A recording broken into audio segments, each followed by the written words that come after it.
Agora, ô velho Vamp, eu assim elegante, já começo te perguntando. Corinthians hoje é o jogo, eu acho que, vai perguntar até pro Mauro e pra você também, eu acho que é o adversário mais difícil dessa Sul-Americana. Pode ser o adversário mais difícil para um brasileiro pegar nessa Sul-Americana, o Estudiantes, porque é super tradicional, tem muita torcida, multicampeão, é 7 vezes campeão da Libertadores, não é, Mauro? 4 vezes campeão, independente, que é 7. 4 vezes campeão de Libertadores. Ganhou o título aqui em cima do Cruzeiro, né? 2009, no Mineirão. Sim. É o time do Verón, né? Verón é presidente. Time do Verón, né? Tive a oportunidade de jogar até uma Libertadores. Mas o Lucha, Vamp, ele disse que agora ele vai focar na Sul-Americana também.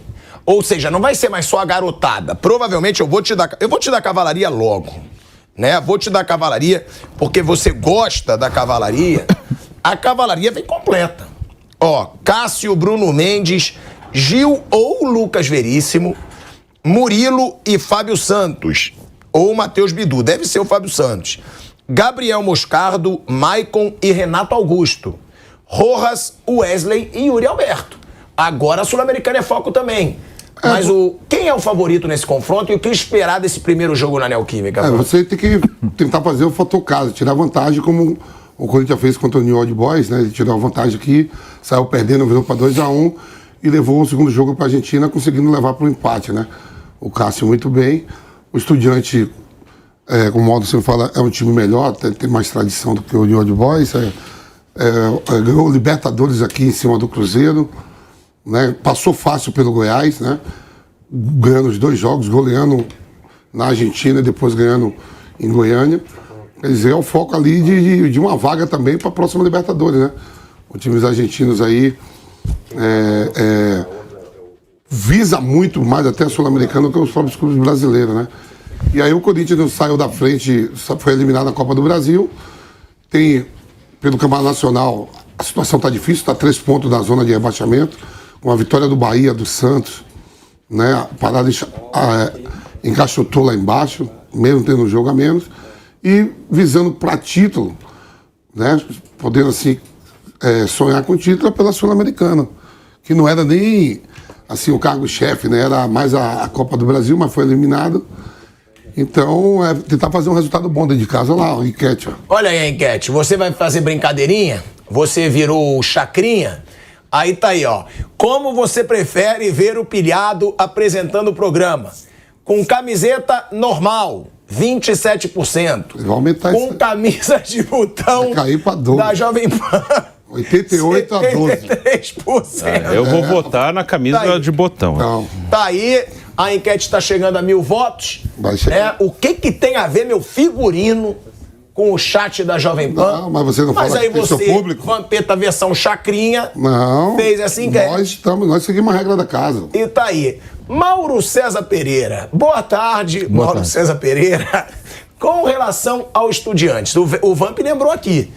No agregado, foi 5-0 no Goiás. O Estudiantes vence o Goiás por 5-0 no agregado. E aí eu te pergunto, Mauro, como é esse Estudiantes hoje? Que a gente fala do Estudiantes, 4 vezes campeão da Libertadores, mas hoje, esse Estudiantes está numa boa fase na Argentina, é um grande time na atualidade e está entre os favoritos ao título da Sul-Americana? Primeiro, quero dizer que eu já votei no camisa de botão da Sim. Tô aqui clicando, mano. Óbvio. Como é que fala aquele negócio que tem? É robô, né? Vou meter um monte aqui. É uma questão de justiça até, né? Todos tenham o mesmo fardamento, o mesmo figurino, acho que fica... Parecemos um time dessa maneira, Sim. né? Claro. Sim. Não, mas eu sempre fui time, isso não é de time. Não, mas você se veste de uma outra forma, automaticamente você parece um personagem diferente. Eu vou ler o Líbero. Realmente é um personagem diferente, né? É inegável isso, mas poderia atenuar essa diferença usando o fardamento dos seus companheiros de trabalho. Mas, enfim... Bem, o Estudiantes vinha numa sequência até de vitórias, bem no futebol argentino, além das vitórias sobre o Goiás, aí perdeu no final de semana, mas poupou mais de meio time, leva a competição muito a sério, essa é uma discussão que fora do Brasil não existe, né? Na América do Sul. O time tal está na Sul-Americana. Ele leva a sério? Claro, todos levam a sério. Só que no Brasil que tem essa coisa de esnobar a competição porque não é Libertadores. Antigamente esnobavam a Libertadores. Aí hoje esnobam a outra competição. a segunda competição no caso, né? E é um time melhor que o Nils, é um time que a maneira como eliminou o Goiás, acho que dá uma boa noção disso. Você vê que o Goiás ontem mesmo empatou com o Atlético Goianiense, o Atlético Paranaense. É um time que derrotou o Botafogo, líder do campeonato. Foi um dos 2 times que conseguiram vencer o Botafogo até agora, né? Foi o Goiás. E não é uma das equipes mais fortes do Brasil, mas ganhar do Goiás dessa maneira, acho que é uma demonstração da força desse time, né? Terminou em quinto no Campeonato Argentino, dá vaga direto para... Vai somar pontos, tem que somar pontos com essa Copa que está em andamento para definir quem vai para a Libertadores, quem vai para a Sul-Americana no ano que vem. Lá eles vão somar todos os pontos, aí no final monta o ranking e define quem vai disputar as competições internacionais de 2024. Então a tendência é ser um adversário mais difícil que o Nils Old Boys. Né? E o jogo de volta também, no estádio que é novo, né? Que aliás foi uma obra que não terminava nunca lá do estádio do Estudiantes, esse estádio atual, né? Que foi uma reforma completa em relação ao velho estádio, e foi inaugurado tem uns 2 anos, 1 ano e meio, e é um estádio que tem a torcida muito próxima, vai estar obviamente superlotado, então o Corinthians vai ter outra vez, como foi lá em Rosário, uma atmosfera bem adversa na volta. Fazer o resultado hoje para o Corinthians não parece mais do que obrigatório. Se for para lá com um empate ou uma derrota, vai ficar bem complicado. Então, hoje é um jogo importante para o Corinthians, uma competição que o Corinthians passou agora a dar prioridade, né? Porque não era prioridade, mas agora é. Vide a escalação contra o Cruzeiro. Tem gente que nem viajou. Então mudou. Aquele papo, o brasileiro, primeiro sair da zona da confusão, esse papo ficou para trás. Ah não, agora é a Copa do Brasil, o Sul-Americano menos importante, caiu da Copa do Brasil, mirou automaticamente na Sul-Americana. E hoje deve ser um jogo, eu acho que um jogo bem interessante, um jogo que não deve ser fácil para o Corinthians, não. Não, e a gente fala, né, ô Bruninho, que a gente está falando dos perigos dos Estudiantes, óbvio, que tem inclusive seu artilheiro nesse ano, que é o Benjamin Rolliezer, é assim que se fala? Rolliezer, né, é o camisa 10, tem 12 gols, participou de 17 gols dos 64 do time argentino, aos 23 anos é canhoto e o queridinho da torcida. Mas o Corinthians tem algo a seu favor, que ele se tornou o primeiro brasileiro a eliminar River Plate, Racing, Boca Juniors e Nils Old Boys fora de casa. Que é o que vai acontecer de novo. Vai ter o Estudiantes agora. É mais um gigante argentino e ele vai decidir fora de casa.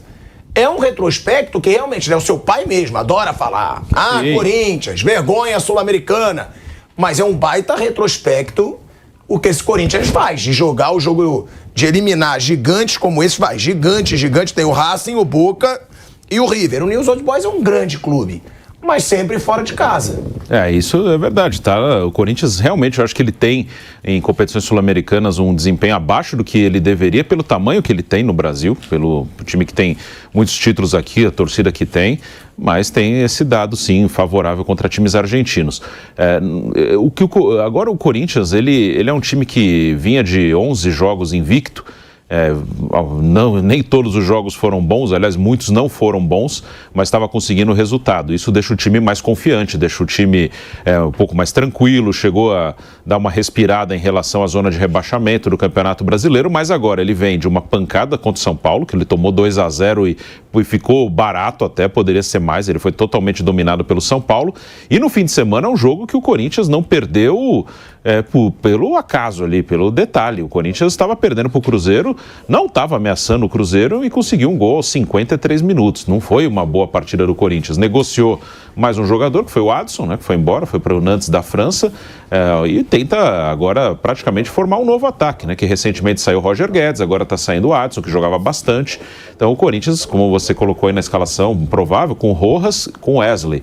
O Wesley é um garoto que está entrando bem até nos jogos, e o Rojas jogou pouco até agora no Corinthians, né? Ele teve uma contusão no seu segundo jogo.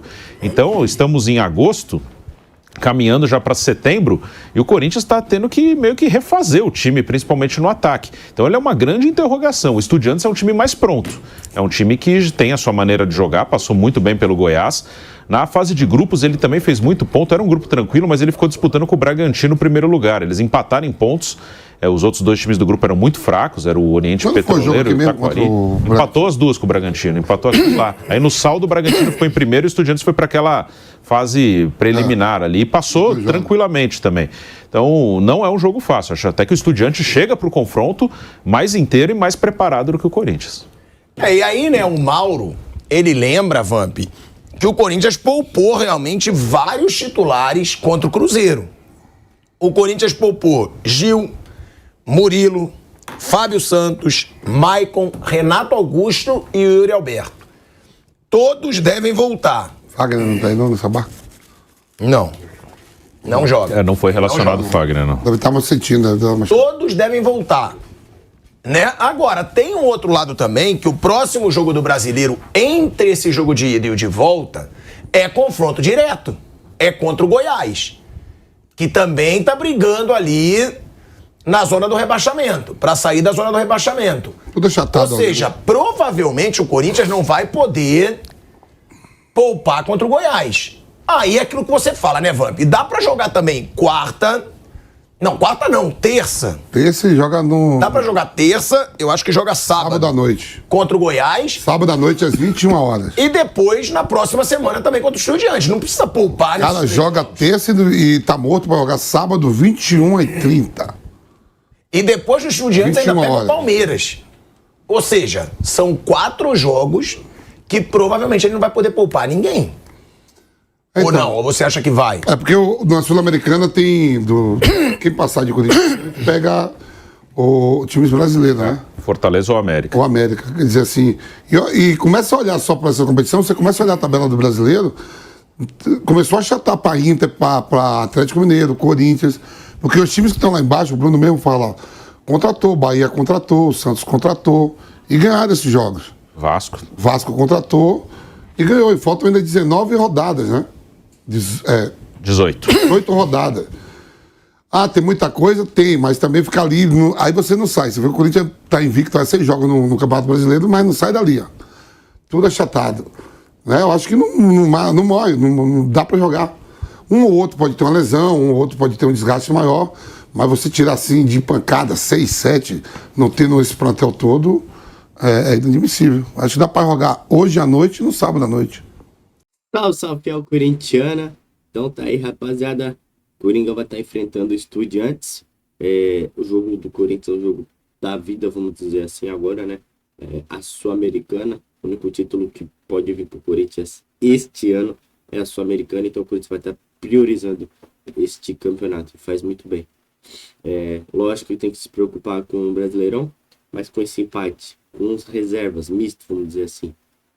Contra o Cruzeiro fora de casa, foi bom resultado. Mantivemos um ponto de diferença ali do Cruzeiro, que tá na briga também, querendo ou não, para a zona de rebaixamento, já que as outras equipes lá de baixo todas venceram, Bahia, Santos, Vasco. Então ficou complicado, eles aumentaram, diminuíram a vantagem do Corinthians, os outros times que estão ali perto, o Cruzeiro, o Inter. Tirando esses resultados, foi uma boa pro Corinthians. O empate fora de casa com reservas. Pelo menos manteve ali, pela forma que estava o jogo, estavam perdendo até os 52 minutos do segundo tempo, então fazer o gol do empate foi como um sabor de vitória. Contra o Internacional foi o sabor de derrota, porque tomamos o gol no finalzinho, no último lance. Estávamos ganhando de 2-1, acabamos tomando, ficamos com o sabor de derrota. Agora, como a gente fez, a gente acabou ficando com o sabor de vitória no final do jogo. E eu acho ainda que foi bom poupar contra o Cruzeiro, porque eles mesmos falaram, tem 4 jogos muito importantes onde o Corinthians não pode poupar. Estudiantes, de hoje, teremos o Goiás, uma briga que está um ponto de diferença, por isso tem um ponto a mais que o Goiás, se eu não me engano, na tabela. O Goiás tá logo embaixo do Corinthians, então é uma briga direta, o Corinthians precisa jogar para vencer, tá? É o jogo de 6 pontos, vamos dizer assim. O Corinthians precisa vencer o Goiás, precisa vencer o Estudiante em casa, 2 jogos em casa. Então é bom que não precisa viajar. Aí depois a gente vai ter que viajar lá pra Argentina, tá certo? Vamos ter que viajar lá pra Argentina para jogar o jogo de volta. Jogo da vida, jogo de pressão, contra argentino, catimbeiro, então temos que tomar muito cuidado. Contra o News Old Boys, a torcida já passou um perrengue lá contra a própria torcida do News Old Boys. Então a gente sofreu, imagina que contra a torcida de Estudiantes, que é um time maior, uma torcida maior, mais irritante também. Então vamos ter que ter muita paciência para estar jogando lá na Argentina. São 3 jogos, até agora que eu falei, e esse terceiro, último aí, é um jogo muito desgastante para o Corinthians para jogar lá fora de casa. E logo em seguida, vamos ter que estar enfrentando logo um derby, exatamente, teremos um derby depois Depois do Estudiantes teremos um derby, ou seja, Estudiante, Goiás, Estudiantes lá na Argentina de novo, e depois um derby contra o Palmeiras, ou seja, vamos ter o desgaste físico de viajar lá na Argentina, jogando contra os argentinos, fora de casa, com a pressão da torcida, então vai ser bem difícil pro Corinthians. O Corinthians vai sair bastante cansado desse jogo aí, contra o Estudiantes fora de casa, e depois vamos ter um derby. Mas aí, Fel, o que vocês esperam desses próximos 4 jogos do Corinthians? Todos decisivos. Temos que passar do Estudiantes. O importante é passar do Estudiantes. Não importa como, teremos que passar. Vamos ter que passar do Estudiantes esses 2 jogos. Os outros 2 jogos no Brasileiro contra o Goiás, jogo direto. A gente precisa vencer, ainda mais que é em casa. E o derby temos que vencer, obviamente, também não precisa nem perguntar. Então é vencer ou vencer. A não ser contra o Estudiante ali. Se vencer em casa, empatar fora, tá bom. O importante é passar. Essa é a minha opinião. E aí, a opinião de vocês, rapaziada? Qual que é? Qual a sequência de jogos que o Corinthians vai ter? Sequências de vitórias, de empates? Ou vocês acham que o Corinthians vai estar conseguindo vencer algum jogo? Deixa aqui nos comentários a sua opinião. Na hora que for comentar, rapaziada, não esquece de se inscrever no canal. Aproveita para na descrição seguir nossa página no Instagram, no Facebook e no Twitter. Se vocês não quiserem perder nenhuma notícia que rola o Coringão. Então, só rolar ali embaixo, rapaziada, e tá seguindo nós, fechou? Vou ficando por aqui, um grande abraço a todos vocês e vai, Corinthians!